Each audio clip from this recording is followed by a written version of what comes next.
সাধারণত যেই সময় মানুষ ঘর থেকে বেশি একটা বের হয় না, ওই সময়ে নবীও বের হইলেন, আবু বকরও বের হইছে, ওমরও বের হইছে।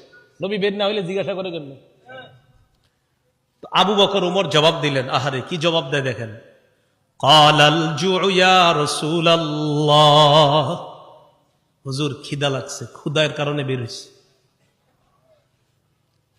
সম্পদ সব ছেড়েছে মক্কায়, নবীর সাথে চলে আইছে মদিনায়। নবীজি যে জবাবটা দিলেন, আল্লাহ নবী বললেন, আল্লাযী নাফসি বিয়াদিহি আখরাজানিল্লাযী আখরাজাকুমা।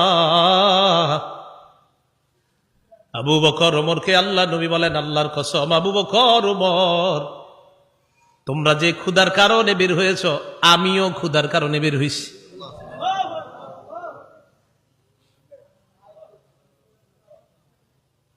আমি যখন এটা পড়ছি, বিশ্বাস করেন, কি দেখেন, দুই সাহাবীর আগে বলছে কেন বের হইছে।